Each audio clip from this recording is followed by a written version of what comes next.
Hello students. तो आज का हमारा टॉपिक है synthetic applications of aryl diazonium salt. Last video lecture में हमने पढ़ा था diazotisation and benzene diazonium salt की प्रिपरेशन पढ़ी थी। तो आज का हमारा टॉपिक है कि जो हमारा बेंजीन डाइएजोनियम सॉल्ट है उसके जो है एप्लीकेशंस क्या हैं। अगर देखा जाए तो अराइल डाइएजोनियम सॉल्ट के बहुत सारे सॉल्ट हैं, लेकिन हम केवल बेंजीन डाइएजोनियम सॉल्ट के कंपाउंड को ही सिंथेटिक प्रिपरेशन में यूज करते हैं। क्योंकि जो बेंजीन डाइएजोनियम सॉल्ट है ये एक वर्सटाइल कंपाउंड है, इसकी एक यूनिक नेचर होती है। जैसा कि आप नेचर में जानते हो कि नेचुरल सिलेक्शन ऑफ थ्योरी के अकॉर्डिंग अगर हम कहें कि नेचर हमेशा सबसे योग्य प्राणी को ही चुनती है, ठीक वैसे ही जो अराइल डाइएजोनियम कंपाउंड हैं उनमें सबसे ज़्यादा जो वर्सटाइल कंपाउंड है वो है हमारा बेंजीन डाइएजोनियम सॉल्ट। तो अब हम डिस्कस करने वाले हैं इसकी कुछ एप्लीकेशंस। तो जो अराइल डाइएजोनियम सॉल्ट है ये दो तरह की रिएक्शंस शो करता है। जैसा कि आप स्क्रीन पर देख पा रहे हैं कि those in which N2 plus और X माइनस, तो डाइएजो N2 ग्रुप और X माइनस हमारा halide group is replaced by other group with liberation of hydrogen. तो ऐसी रिएक्शंस जहाँ पर हमारा जो है एक तरीके से N2X माइनस ग्रुप, ठीक है, रिप्लेस हो जाता है अदर ग्रुप के साथ और उसमें हाइड्रोजन लिबरेट होती है, ठीक है। तो जो हमारा एजो सॉल्ट है वो रिप्लेस होगा किसी दूसरे ग्रुप के साथ और उसमें क्या चीज़ लिबरेट होगी, नाइट्रोजन। तो ये होगी हमारी first type reaction. And second reaction, those in which nitrogen atom retain in the product. तो जो सेकेंड टाइप ऑफ रिएक्शंस है इसमें जो हमारे नाइट्रोजन एटम्स हैं, जो हमारा N2 ग्रुप है, ठीक है, वो क्या रहेगा, रिटेन, वो सेम रहेगा, उसमें कोई भी चेंजेस नहीं आएंगे, कोई भी चेंजेस नहीं आएंगे।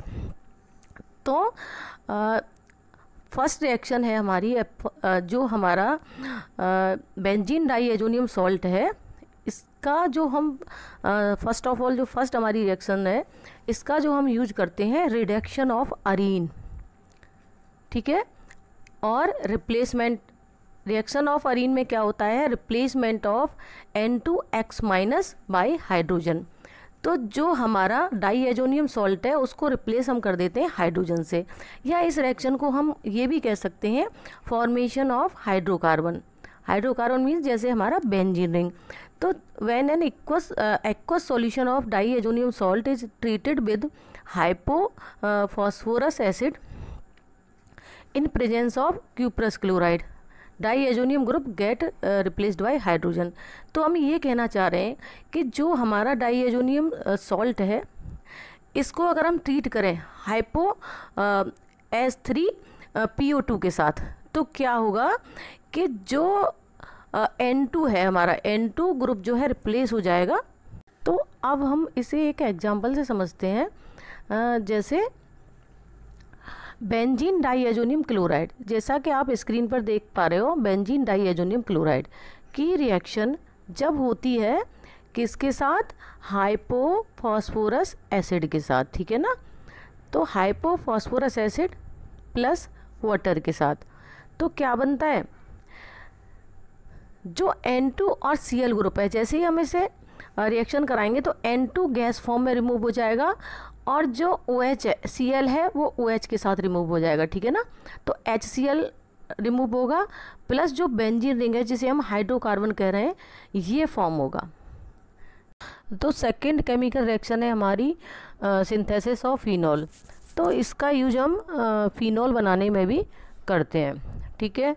कैसे करते हैं कि जो एक्वस सॉल्यूशन है डाइएजोनियम सॉल्ट का, जब हम इसे एसिडिफाई करते हैं, एसिडिफाई मीन्स ये H+ आयन देता है, और जब हम इसे एसिडिफाई करते हैं, हीट करते हैं, तो फिनॉल बनता है। जो हमारा H+ आयन है ये क्लोरीन के साथ रिएक्शन करता है, HCl बनता है। N2 गैस हमारी हीट होने के बाद निकल जाती है और जो हमारा OH ग्रुप है वो ऐड हो जाता है बेंजीन रिंग के साथ, ठीक है। तो हम इसका जो यूज करते हैं फिनॉल बनाने में करते हैं। नेक्स्ट जो हमारा बेंजीन डाइएजोनियम सॉल्ट है, इसका यूज हम अराइल हैलाइड बनाने में भी करते हैं। तो हमारा जो अराइल हैलाइड है, अराइल हैलाइड का मतलब होता है बेंजीन रिंग के ऊपर अगर हम कोई हैलाइड ग्रुप लगा देते हैं, जैसे सपोज हमारी ये बेंजीन रिंग है और अगर हम इसके ऊपर क्या लगा देते हैं, कोई भी हैलाइड ग्रुप XYZ, जैसे ब्रोमीन, क्लोरीन, आयोडीन, तो हम इसे कहते हैं अराइल हैलाइड। तो बेंजीन डाइएजोनियम सॉल्ट की रिएक्शन, बेंजीन डाइएजोनियम सॉल्ट की रिएक्शन जब एक्वस या concentrate solution of cuprous halide की प्रेजेंस में डाइएजोनियम सॉल्ट से कराते हैं या डाइएजोनियम कंपाउंड से कराते हैं, तो क्या फॉर्म होता है, अराइल हैलाइड। ठीक है, प्लस N2 गैस निकलती है और क्यूप्रस क्लोराइड भी हमारा एक तरीके से बाहर निकल जाता है। नेक्स्ट एग्जांपल में आप देख पा रहे हो, यहाँ पर जो क्यूप्रस क्लोराइड है ये लिया है हमने, क्यूप्रिक क्लोराइड है, इस जगह क्यूप्रस क्लोराइड की जगह हमने लिया है क्यूप्रस ब्रोमाइड। तो यहाँ पर क्या बनना है हमारा, अराइल हैलाइड बनना है, ब्रोमो अराइल हैलाइड बनना है। सेकंड एग्जांपल में नाइट्रोजन गैस हमारी निकल रही है और CO2 Cl2 भी आउट हो रहा है। तो नेक्स्ट रिएक्शन है हमारी गेटरमैन रिएक्शन। अभी आपने जो पढ़ी थी वो सैंडमेयर रिएक्शन थी, जिसमें हमारा क्यूप्रस हैलाइड जो था एक तरीके से सॉल्यूशन फॉर्म में था। यहाँ पर कॉपर पाउडर जो है, कॉपर पाउडर फॉर्म, कॉपर हमारा पाउडर फॉर्म में प्रेजेंट है। एक तरीके से ये modification of Sandmeyer reaction, Sandmeyer reaction का क्या है, एक मॉडिफिकेशन है। इसके अंदर क्या होता है कि डाइएजोनियम सॉल्ट की रिएक्शन जब हम कॉपर पाउडर की प्रेजेंस में कराते हैं, कॉपर सॉल्ट की जगह हम कॉपर पाउडर फॉर्म में लेते हैं, इससे जो हमें प्रोडक्ट ऑब्टेन होता है उस वो हमें देखा जाए तो सैंडमेयर रिएक्शन के कंपैरिजन में काफ़ी कम क्वांटिटी में गेन होता है। बट ये रिएक्शन जो है एक तरीके से एडवांसमेंट है सैंडमेयर रिएक्शन का। इसे हम एक एग्जांपल से समझते हैं, इसे हम एक एग्जांपल से समझते हैं। जैसा कि आप स्क्रीन पर देख रहे हो, ये हमारा क्या है, ब्रोमो, ये हमारा एक तरीके से है बेंजीन डाइएजोनियम सॉल्ट, और जो एरो पर आप देख रहे हो इसकी रिएक्शन हम करा रहे हैं कॉपर कैसा है, पाउडर फॉर्म में। और ये कॉपर क्या कर रहा है, नाइट्रोजन को कहीं ना कहीं रिप्लेस कर रहा है, ये नाइट्रोजन गैस निकल रही है और क्या ऐड हो रहा है हमारा, हैलाइड ग्रुप। ठीक है, तो ये क्या बनना है, एक तरीके से ये बनना है हमारा अराइल हैलाइड और नाइट्रोजन गैस हमारी बाहर निकल रही है। ठीक सेकंड एग्जांपल में क्या ले रखा है हमने, कॉपर पाउडर फॉर्म में ले रखा है। रिएक्शन किससे हो रही है, यहाँ पर जो सॉल्ट है ब्रोमो अराइल हैलाइड है और यहाँ पर है क्लोरो अराइल हैलाइड। ठीक है ना, तो इस तरीके से सेकंड एग्जांपल में हमारा अराइल हैलाइड बन रहा है, नाइट्रोजन गैस बाहर इमिट हो रही है। ठीक है, नेक्स्ट रिएक्शन है हमारी सिंथेसिस ऑफ अराइल आयोडाइड। तो इस रिएक्शन में क्या होता है कि जो हमारा अराइल आयोडाइड है, इसमें जो हमारा डाइएजोनियम सॉल्ट है वो रिप्लेस किससे होता है, आयोडीन से। ठीक है ना, तो करते क्या है कि aqueous solution of diazonium salt लेते हैं, जब हम इसे हीट करते हैं तो क्या बनता है, आयोडो बेंजीन। ठीक है, अब आयोडो बेंजीन कैसे बनेगा, यहाँ पर आप देखो क्या हो रहा है कि जो KI है, KI में K क्या है, प्लस फॉर्म में है, आयोडीन माइनस फॉर्म में है, तो जो हमारा N2 गैस है ये तो लिबरेट हो जाएगी, प्लस हमारा K प्लस है तो ये Cl के साथ चला जाएगा तो KCl निकल जाएगा, नाइट्रोजन गैस निकल जाएगी और हमें क्या ऑब्टेन होगा, आयोडो बेंजीन। ठीक है, तो इसकी जो एप्लीकेशन है आयोडाइड, ये आयोडाइड कंपाउंड को फॉर्म करने के भी काम आती है। नेक्स्ट केमिकल रिएक्शन है सिंथेसिस ऑफ थायोफिनॉल।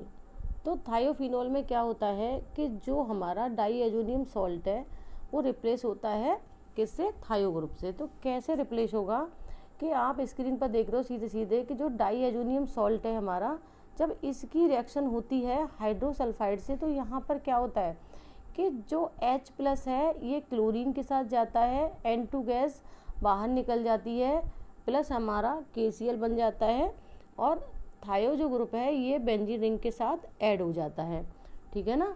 और क्या बन जाता है, थायो ग्रुप के ऐड होने के बाद जो हमारा कंपाउंड बनता है, इस कंपाउंड को हम कहते हैं थायोफिनॉल, ठीक है ना। अब नेक्स्ट रिएक्शन है हमारी सिंथेसिस ऑफ ईथर। तो जैसा कि आप स्क्रीन पर देख पा रहे हो कि जो डाईएजोनियम सॉल्ट है ये किससे रिप्लेस होगा, OR से। तो हम क्या करेंगे, कोई भी एल्कोहल लेंगे, जैसे कि यहाँ पर ले रखा है मीथेनॉल, ठीक है ना। अब इस मीथेनॉल में क्या कर रखा है कि जो हमारा बेंजीन डाईएजोनियम क्लोराइड है इसकी रिएक्शन जब हम मीथेनॉल से करा रहे हैं तो यहाँ पर आप देख रहे हो कि जो मीथेनॉल CH3OH, तो आप देख रहे हो यहाँ पर कि एक तरीके से मेथॉक्सी बेंजीन या एनिसोल बन रहा है। तो यहाँ पर क्या हो रहा है कि नाइट्रोजन गैस तो रिमूव हो रही है सीधे सीधे, और जो H ग्रुप है वो किसके साथ जा रहा है, Cl के साथ, प्लस हमारा कौन सा ग्रुप जुड़ रहा है, CH3Cl। तो इस तरीके से हमारी जो लास्ट केमिकल रिएक्शन है सिंथेसिस ऑफ ईथर, यहाँ पर आपने देखा कि जो डाईएजोनियम सॉल्ट है इसको हम रिप्लेस कर रहे हैं किससे, OR ग्रुप से, और क्या फॉर्म हो रहा है, एनिसोल मेथॉक्सी बेंजीन, ठीक है। तो आई होप आपको आज का ये वीडियो लेक्चर समझ में आया होगा। Thank you.